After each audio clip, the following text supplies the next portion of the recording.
Il cuisine, il talonne, il questionne pour obtenir les vraies réponses.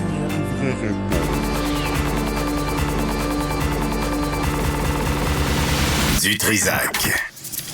Tu sais, c'est spontané. Je sentais, je m'en venais en voiture, j'écoutais Isabelle, là, je me dis, il me semble que ce sont des choses qui doivent se dire de temps en temps. Pas à tous les jours, pas aux 15 minutes, pas pour se flatter dans le sens du poil. Mais de temps en temps, je pense que c'est important de se rappeler pourquoi on fait cette job-là.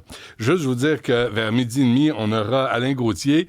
Vous le connaissez pas, je le connais pas, c'est un citoyen de Rosemont. Devinez qui est son maire? François Limoges, qu'on salue, M. Limoges, qui dit publiquement, M. Dutrézac m'a jamais invité. M. Limoges, vous êtes invité à l'année.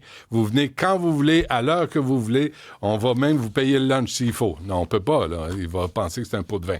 Bref, il y a des parcomètres qui sont installés autour de l'Église catholique Saint-Ambroise. Là, on est rendu qu'on va mettre des parcomètres devant les églises. On va lui parler à 12h30. Aussi, entrevue. Et puis ça, moi, en même temps, je suis bouleversé parce qu'aujourd'hui, il y a 35 ans, il y a eu un carnage à la Polytechnique. Il y a 13 étudiantes qui ont été assassinées par Marc Lépine, Jamil Jarby, Maryse Lagagnère, qui était une employée de la Polytechnique. Il y a eu 13 blessés. Le conjoint de Maryse Lagagnère sera avec nous à midi, Jean-François Larrivée. Faut faire attention, c'est le genre d'entrevue où tu veux pas faire un spectacle de ce drame qui a bouleversé le Québec à l'époque. Je m'en souviens, je me souviens de la réaction que j'avais eue, mais aussi toute la conversation puis les débats de société qui ont suivi, pas juste sur les armes à feu, mais aussi sur le rapport entre les hommes et les femmes, sur la frustration de certains hommes, sur ces masculinistes qui blâment les femmes pour leur échec dans la vie. Puis ça, moi, ça a été un réveil là, pour plusieurs hommes au Québec. Donc, on reçoit Jean-François Larrivée, mari de Maryse Lagagnère, assassinée le 6 décembre en 1989. Et tout d'abord, on va aller joindre Mitchell Brownstein, qui est le maire de Côte-Saint-Luc. Monsieur Brownstein, bonjour. Bonjour. Merci d'être avec nous. Vous avez diffusé une vidéo en français, en anglais, et essentiellement, vous, le maire de Côte-Saint-Luc, vous demandez à Valérie Plante d'apporter son appui et de permettre aux forces policières, au SPVM, de rétablir l'ordre à Montréal. Oui, il y a du chaos à Montréal. C'est impossible de laisser la haine et la violence continuer et d'intimider les Juifs pour sortir de l'arrière dans une synagogue au lieu de faire des arrestations vite. C'est pas acceptable. Les autres polices, comme on a vu, la Sûreté de Québec, ils ont fait des vitement quand il y avait le point Jacques-Cartier était fermé. Ouais. Ils ont dégagé le point très vite et aussi on voit au Longueuil que la police de Longueuil, lorsque les trains de Via Rail ont été retardés, ils ont vitement allé avec son unité d'intervention d'urgence pour dégager les voies. Ça ne fait pas comme ça ici à Montréal. Ouais. Je pense que le ton par Valérie Plante, c'est de juste faire la négociation. Si on va pas avoir des blessures, pas des personnes qui sont blessées, ça c'est une victoire. Vous avez eu, vous, à Côte-Saint-Luc, il y a eu des manifestations, il y a eu des menaces pour une synagogue. Alexandre Luc, il a été tué en Israël lors du 7 octobre. C'était un jeune homme de Côte-Saint-Luc. Oui, c'est une bonne amie de moi. C'est exactement le même âge de mon fils. On était des bons amis avec Raquel et Alain et c'est incroyable. Oui. Ouais. C'est incroyable ce qui s'est passé avec lui. Êtes-vous en train de me dire, monsieur Brownstein, est-ce que vous êtes en train de me dire que le fait que le SPVM ne procède pas d'arrestation, ne rétablisse pas l'ordre à Montréal, puis on l'a vu, il y a 2 semaines, il y a eu la casse au Palais du Congrès, il n'y a pas eu d'autres arrestations en passant. Là. On n'est pas fou, on n'est pas Alzheimer, là, on s'en souvient. Alors, est-ce que c'est politique, le fait que le SPVM n'arrête pas ces manifestants? Je pense qu'il y a deux façons d'enforcement. Il y a la négociation ou l'escalation. Et je pense que la police ont le directive de le maire de Montréal de faire les négociations et de laisser tout le monde, comme je vous ai dit, s'il n'y a pas de blessures, c'est une gagne. Mais ici, et je parle de pas à la police, c'est pas leur faute. Ici, à Côte-Saint-Luc, vous avez dit, on n'a pas eu des manifestations, mais il y avait un jour, c'était le 2 octobre, qu'on a trouvé 2 cocktails Molotov sur mon terrain, parce que moi, j'habite juste à côté d'une synagogue. Et la sécurité du public à Côte-Saint-Luc a trouvé un véhicule suspect. Ils ont fait le 911 et la police sont venus très vite. Avec le plaque, ils ont fait des arrestations. Je pense que le poste numéro 9 et les polices faire leur travail quand il y a une directive. Ici, à Côte-Saint-Luc, la directive de moi, comme maire, c'est de faire des arrestations, d'acter très vite. Je ne pense pas que c'est comme ça à Montréal. Alors, qu'est-ce que vous demandez à Mme Plante, M. Brownstein et à M. Daguerre? Je demande de changer le modèle de policier. Maintenant, c'est pas acceptable de comme c'est assez à la synagogue Shaarei de demander des personnes qui sont là de sortir de l'extérieur. Quand le rabbin, il y a le 24 novembre, le rabbin de Shaarei a été au Second Cup à Centre-Ville. Il y avait une manifestation et les policiers ont lui demandé de quitter les lieux pour éviter la violence, parce qu'il porte une kippa. Oui. Pour ne pas provoquer. Pour ne pas provoquer la manifestation anti-israélienne, pro-Hamas, pro-palestinienne.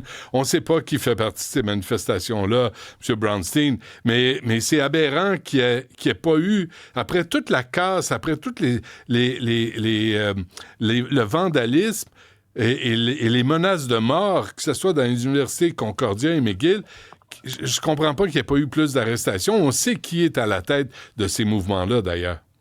Oui, on doit avoir des caméras pour des policiers, pour capter les mots qui sont dits, qui sont la haine contre la population juive. Et aussi, on doit avoir une nouvelle loi contre la porte de masque. Si vous êtes fier de faire des protestes, vous devez être fier de donner votre visage. Ouais. Pourquoi il porte des masques? Il ne veut pas avoir une arrestation contre eux. Ça, c'est la raison. Ouais. C'est la raison. Mais Beryl Weissman me disait hier du Suburban que le gouvernement du Québec pourrait interdire les manifestations masquées, mais il ne le fait pas.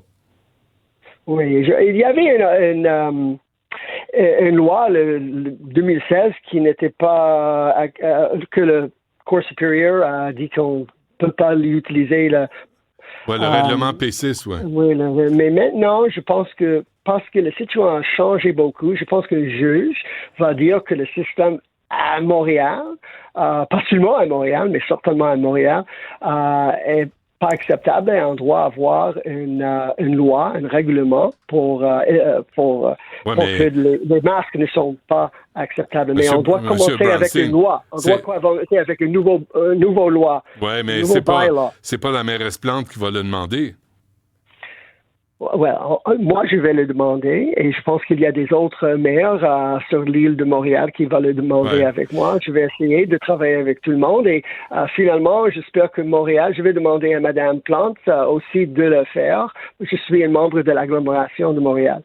Et je me demande. Est-ce que, M. Brownstein, est-ce qu'il y a une exaspération, là, un écœurement on est rendu à quoi, 450 manifestations depuis le 7 octobre 2024, là, de manifestations qui ont un lien entre le conflit israélo-palestinien, Hamas, Hezbollah.